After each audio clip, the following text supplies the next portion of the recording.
안녕하세요. 저는 귀여운 손녀를 키우고 있는 평범한 할머니입니다. 여러분들은 사주팔자, 미신, 이런 것들을 믿으시는 편입니까? 믿으실지 안 믿으실지 모르겠지만 저는 한때 안 믿는 사람이었어요. 과거엔 안 믿는 사람이었으나 지금은 솔직히 진짜 그런 게 있는지 잘 모르겠어요. 어쩌면 정말 사주라는 게 실제로 존재하는 게 아닐까라는 생각이 가끔 들 때도 있어요. 왜 제가 이런 고민을 하게 됐는지 지금부터 여러분들께 들려드리려고 해요. 제 이야기를 듣고 여러분들은 어떻게 생각하는지도 궁금해지네요. 저는 아까 말씀드렸다시피 미신을 전혀 안 믿는 사람이었어요. 하지만 저희 어머니께서는 미신에 굉장히 맹신하시던 분이셨죠. 그래서 제가 아주 갓난아기 때 어머니께서 제 사주를 본 적이 있으셨어요. 저는 타고난 팔자가 사나워서 주변 사람을 잃기 쉽다고 했다는 거예요. 특히나 남자와는 상극이고 여자와 잘 맞는다고 했다더라고요. 사주라는 게 정말 있는 건지 아니면 우연의 일치였던 건지는 잘 모르겠지만 저는 아버지와의 추억을 전혀 기억 못할 정도로 정말 어릴 때 아버지께서 병으로 돌아가셨었어요. 그래서인지 안 그래도 미신에 맹신하던 어머니는 확실히 사주팔자가 있다고 믿게 되셨고 늘 제게 사람을 사귈 때 깊게 사귀지 말고 남자는 피하라고 하시더라고요. 심지어 좋은 사주를 가진 생일을 돈 주고 사자는 말도 안 되는 소리까지 하셨었어요. 저는 미신을 안 믿었으니 당연히 사주팔자 같은 것도 믿지 않았죠. 그래서 어머니의 말씀을 주의 깊게 새겨듣지를 않았고 돈 주고 생일 사서 팔자 바꾸면 모든 사람이 다 생일을 돈 주고 사겠다고 말 같지도 않은 소리 하지 말라고 했어요. 어머니는 정말 제 생일을 살 기세였지만 저의 만류로 사지 않으셨어요. 저는 홀어머니 밑에서 자라 대학은 생각도 하지 않았고 고등학교도 겨우 졸업한 후 졸업을 하자마자 남들보다 일찍이 일을 시작했었어요. 당시 저는 쉬는 날 같은 거 없이 평일엔 공장, 주말엔 식당 일을 하면서 닥치는 대로 돈을 모았어요.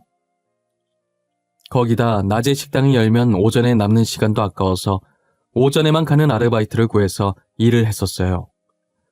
그렇게 저는 잠자는 시간을 제외한 나머지 시간은 일을 하며 열심히 살았었어요. 이런 식으로 하루도 빠짐없이 매일을 바쁘게 일하다 보니 당연히 연애할 시간도, 아니 연애를 해야겠다는 생각을 할 시간도 없었어요. 그러다 공장에서 같이 일하던 제 또래 남자와 연애를 하고 결혼까지 하게 되었어요. 저희는 결혼 후 신혼집으로 원룸을 구해 공장을 계속 다니며 밑바닥부터 시작을 했어요. 저는 주말마다 하던 식당 일을 그만두고 각종 자격증 따서 공장을 나와 다른 회사에 취직을 했고 남편은 공장 사장님께 잘 보여 운 좋게 다른 건설회사에 좋은 조건으로 취직을 할 수 있게 됐어요. 남편과 저는 회사에 들어가기 위해 안 해본 일도 안 해본 공부도 없었던 것 같아요. 그래도 저희가 운이 따라주는지 둘 다 꽤나 괜찮은 회사에 들어가게 되었죠. 게다가 그동안 모아왔던 돈과 공장에서 받은 퇴직금으로 전세지만 빌라로 이사도 가게 되었어요. 그동안 돈 모은다고 이세 계획은 없었는데 결혼한 지 3년 만에 이사 가고 처음으로 이세 계획도 짰었어요. 임신이라는 게 결코 쉬운 일이 아니라는 걸 알고 마음의 준비를 단단히 하고 있었어요. 그런데 저희가 예상했던 것과 다르게 한 번만에 바로 임신이 된 거예요. 매일 일에 찌들려 있던 저희는 임신 소식에 처음으로 활짝 웃어본 것 같아요. 저와 남편은 부부금슬이 좋아서 싸워본 적도 사소한 말다툼을 해본 적도 없었어요. 그런 저희가 딱 한 번 말다툼 아닌 말다툼을 했던 게 임신 후 직장 문제 때문이었는데요. 저는 계속 일을 할 수 있었는데 남편은 아이보다는 제가 걱정돼서 일을 그만두게 하더라고요. 아무래도 제 영양분이 다 아이한테 가고 거기다 일하다 보면 스트레스까지 더해지니까 남편은 제 몸이 망가질까봐 그게 제일 걱정이었던 거예요. 당신 일 그만두면 안 돼? 나 진짜 당신 건강 해칠까봐 걱정이야. 아기야 뭐 잘못되더라도 다시 가지면 되는 거지만 당신이 아픈 건 도저히 못 보겠어. 아이고 또 벌써부터 오버하시네. 내가 알아서 잘해 이 양반아. 내가 어떻게 들어간 회사인데 육아휴직 쓸 수 있을 때까진 버틸 거야. 아, 몸 상하면 어쩌려고 그래 정말. 나는 당신밖에 없어. 아이보다 당신이 더 중요하다고. 그러니까 회사 다시 잘 생각해봐. 나는 당신이 그만두는 게 맞다고 봐. 여보, 밖에 나가서 그 소리 하면 유난이라는 소리 들어. 혹시 나 임신한 몸으로 전쟁터 나가니? 만삭인 몸 이끌고 나보다 더한 일 하시는 분들도 있어. 그러니까 걱정 그만해. 결국 제 고집을 꺾지 못한 남편은 출근을 하되 최대한 무리 안 가는 선에서 일하라고 신신당부를 했어요. 그래도 이게 다 남편이 저를 걱정해서 이러는 거니까 말다툼을 해도 기분이 나쁘진 않더라고요. 저는 만삭이 될 때까지 일을 하고 육아휴직을 받은 후에 아들을 무사히 출산했어요. 그리고 어느 정도 육아를 해놓고 아들을 저희 집과 가까운 친정어머니 집에 맡겨두고 복직을 하게 됐어요. 아들이 남편을 닮아 순해서 친정어머니한테 맡겨도 전혀 울지 않고 밥도 잘 먹는다고 하더라고요. 저희는 뱃속에서부터 얌전해서 효자라고 생각했는데 태어나서도 효자라며 아들 바보가 되어 있었죠. 남편도 아들도 모두 제 말을 잘 들어서 저는 결혼 생활에 힘든 게 하나도 없었어요. 오히려 이 사람과 결혼해서 아이를 낳고 살길 잘했다는 생각이 많이 들었죠. 지금처럼 이대로 싸우지 않고 셋이서 평생 같이 살자는 다짐도 많이 했었고요. 하지만 제 팔자가 살았다라는 것을 잊고 살지 말라는 뜻인 건지 저희 아들이 10살이 되던 무렵에 남편이 일을 하다 사고로 그만 직사를 한 거예요. 심지어 사고가 난 날 남편의 업무도 아니었고 건설 현장에 갈 일도 없었는데 상사가 급한 일이 생겨 남편에게 대신 부탁하는 바람에 갔다가 사고를 당하게 된 거였어요. 저는 남편의 시체를 직접 확인하고도 죽었다는 사실을 믿고 싶지가 않았어요. 시체를 붙잡고 일어나라고, 왜 몸이 차냐고 자는 거 안다면서 소리 지르고 난리를 쳤었어요.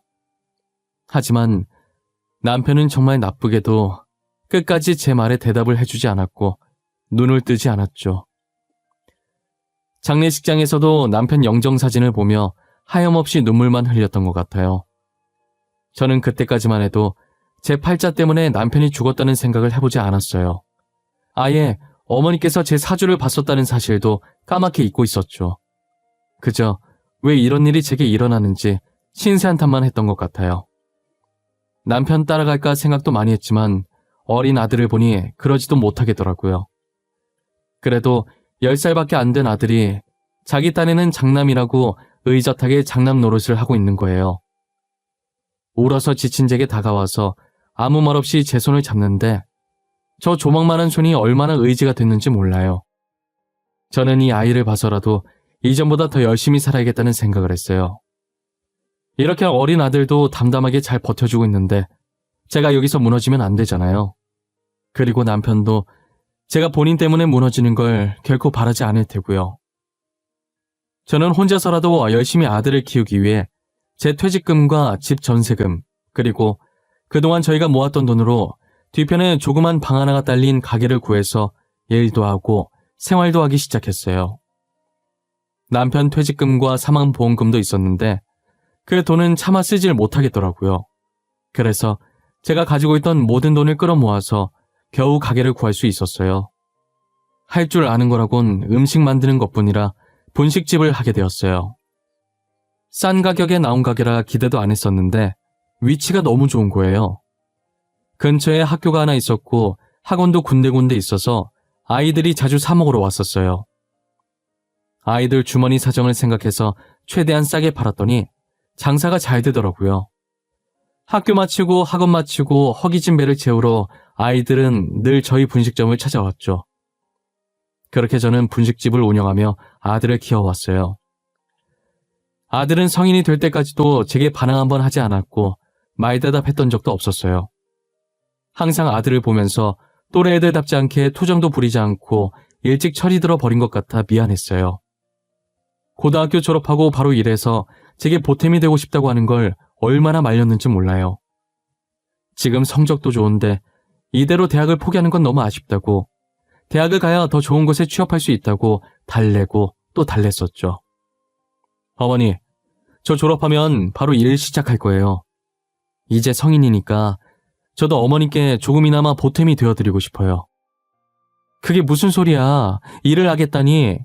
대학 가야 할 애가 일을 왜 해? 너는 아무것도 신경 쓰지 말고 대학 갈 준비나 해. 싫어요. 저도 일할래요. 돈 벌 거예요. 그동안 어머니께서 저 힘들게 키우셨는데 하루라도 빨리 어머니 짐 덜어드려야죠. 내가 언제 돈 벌어달라고 했어? 아니잖아. 성적도 좋으면서 왜 그러는 거야. 대학 가. 대학을 가야 더 좋은 곳, 돈 더 많이 주는 곳에 취업을 하지. 지금 너 공장밖에 못 가. 제게 한 번도 말대답한 적 없던 아들이 처음으로 제 말에 반대 의견을 내놓더라고요. 아들이 어떤 마음으로 그렇게 말한 건지 잘 알지만 괜히 저 때문에 아들 인생을 망치고 싶지 않았어요. 그렇게 저희는 며칠간 실랑이를 벌이다 아들은 저를 이기지 못했고 제 뜻대로 대학에 가겠다고 말했죠. 아들은 평소 성적이 좋았고 수능까지 잘 쳐서 이름 있는 대학교에 들어갈 수 있었어요. 저는 아들의 대학 등록금 내줄 돈을 충분히 가지고 있었기에 대학에 가라고 한 것이었는데 아들이 짐될까봐 열심히 공부해서 장학금 받고 다니는 바람에 제가 등록금을 내줄 기회가 없었어요. 늘 제 생각밖에 하지 않는 착한 아들 덕분에 제가 지금까지 잘 살고 있는 것 같아요. 그런 아들이 결혼할 나이가 다가올수록 저 혼자 괜히 서운해지고 아직은 아들과 더 같이 있고 싶은데 당장이라도 결혼할 여자가 있다고 인사시키면 어쩌지 하는 생각도 참 많이 했었어요. 역시나 제가 한창 생각이 많아졌을 때 아들이 며느리감을 데리고 왔더라고요. 며느리의 첫인상이 솔직히 말하면 그닥 좋은 편이 아니었어요. 얼굴이 워낙 날카롭게 생겨서 성격이 좀 있을 것 같다는 생각이 들었죠. 하지만 사람은 얼굴로 판단해선 안 된다는 말이 있듯이 며느리의 성격이 얼굴과 정반대였어요. 얼굴은 까칠 도도한 반면 성격은 저희 아들이랑 똑같이 순둥하고 순수하더라고요.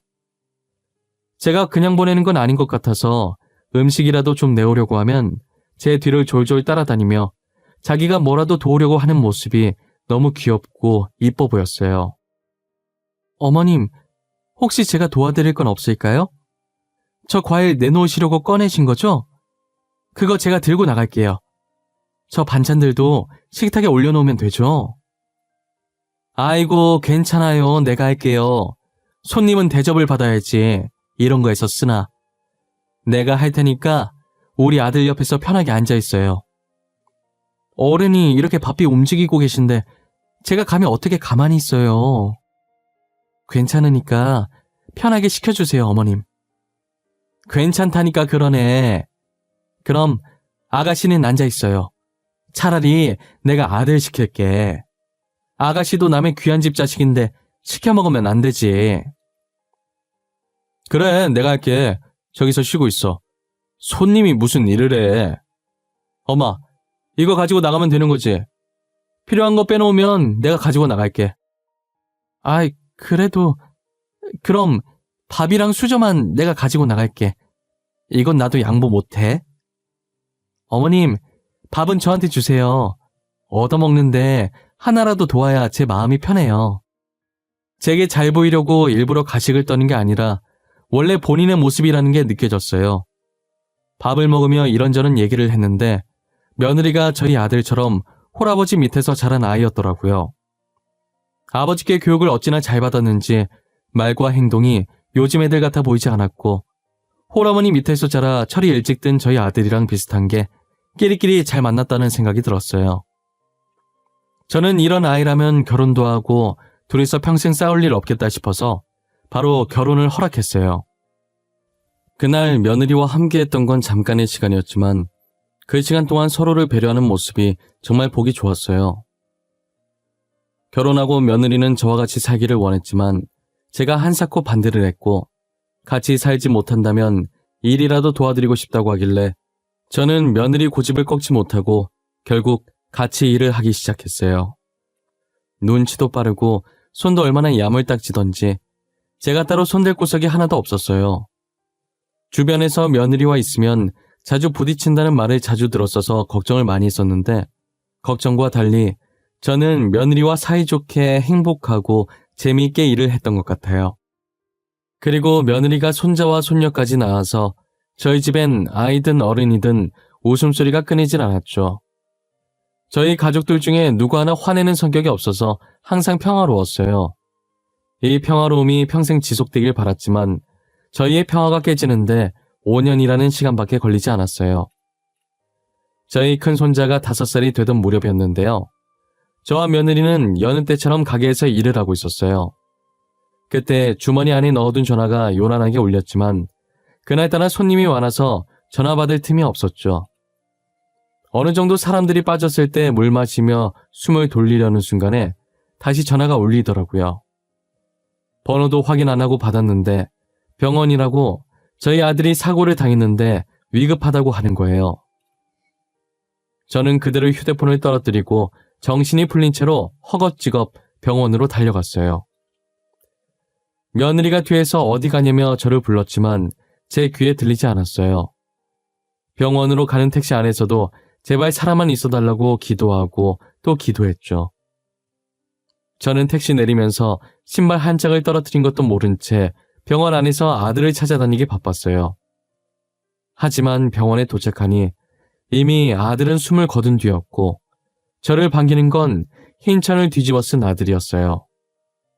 숨을 한번 들이킨 뒤 떨리는 손으로 흰천을 내려 얼굴을 확인하는데 아들의 몰골이 처참하더라고요.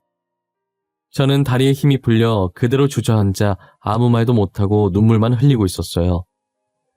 며느리는 떨어뜨린 제 휴대폰을 열어 최근 기록에 있던 번호로 전화해 병원인 것을 확인했고 뒤늦게 저를 찾으러 병원을 뛰어다니다 저와 아들을 발견하곤 소리를 지르며 손으로 입을 막았어요.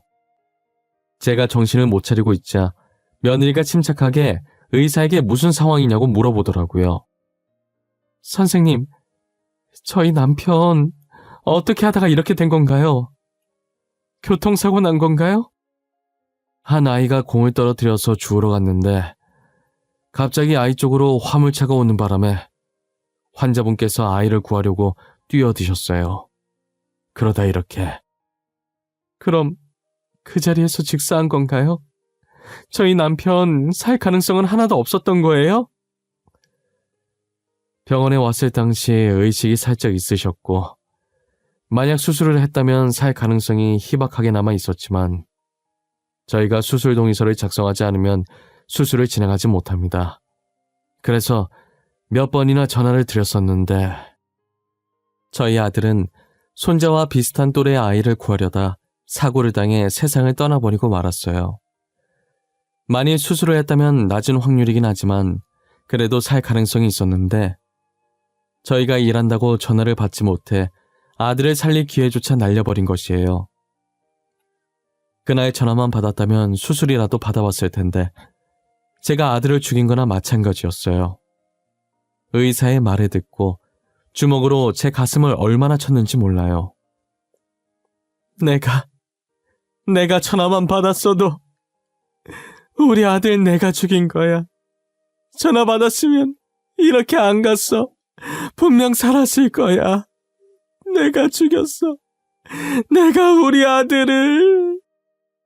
어머님 잘못 아니에요. 저도 전화 못 받았어요. 제 잘못도 커요. 정말 죄송해요. 저라도 전화 받았어야 하는데. 아니다.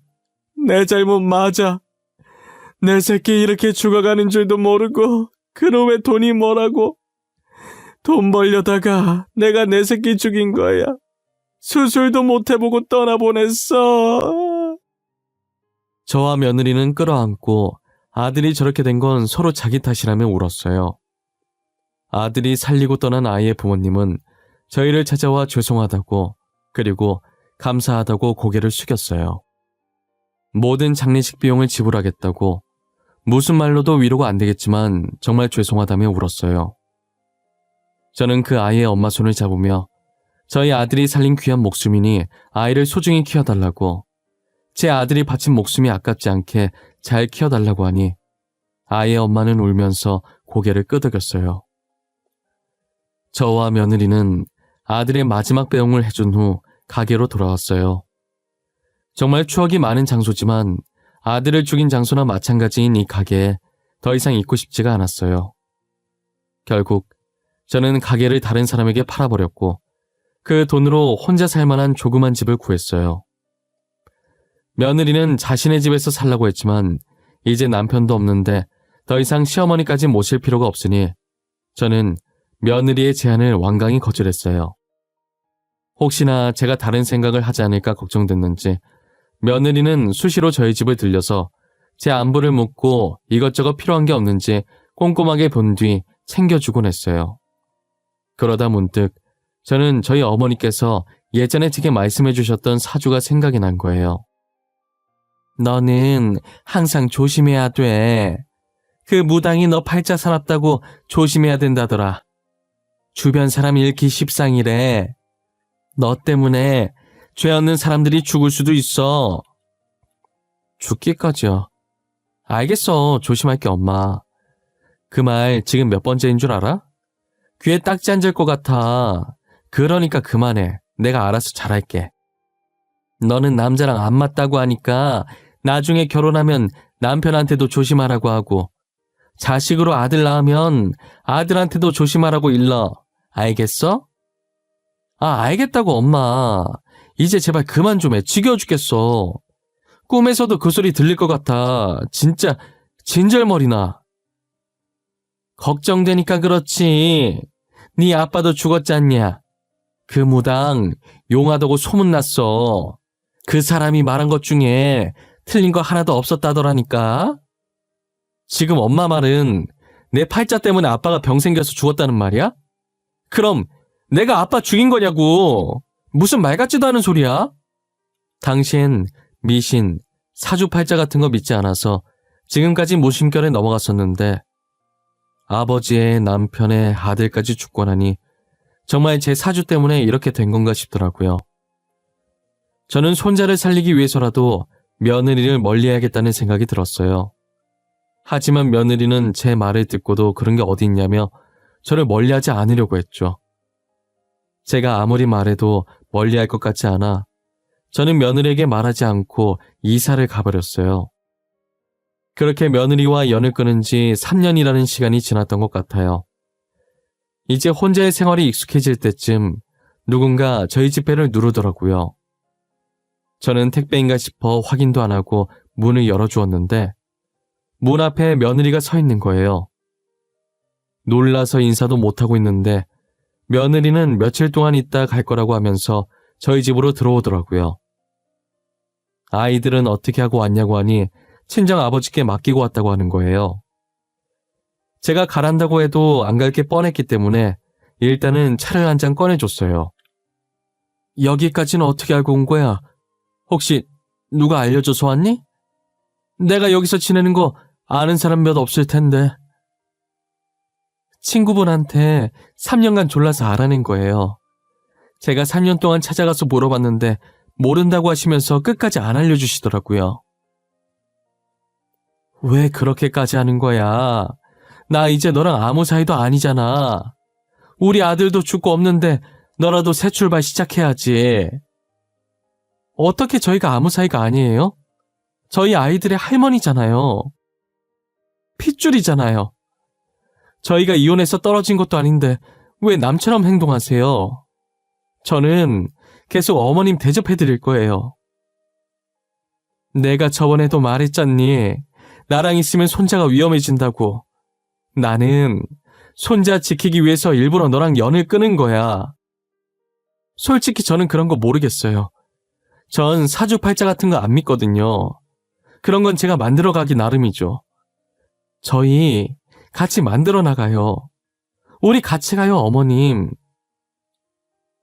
며느리와 대화를 하는데 누구 하나 지려고 하지 않는 것이 정말 창과 방패 같았어요. 정말 1시간가량 정도 실랑이가 계속됐던 것 같아요. 결국 저는 며느리를 이기지 못하고 며느리 손에 이끌려서 나오게 되었죠. 며느리는 저를 친어머니라고 생각하고 정말 잘 챙겨줬어요. 이런 며느리가 세상에 어디 있을까라는 생각이 들 정도로 말이에요. 그렇게 1년 후 손자가 9살이 되던 해 제가 그동안 우려했던 일이 터지고 말았죠. 건강하던 손자가 백혈병에 걸리면서 골수 기증자를 찾지 못해 저희 곁을 떠나게 된 거예요. 저는 제 탓이라며 그때 어떻게든 며느리를 따라오는 게 아니었다며 울부짖었어요. 며느리는 아들을 잃어 슬플 만도 한데 현실을 담담하게 받아들이고 저를 위로해 주더라고요.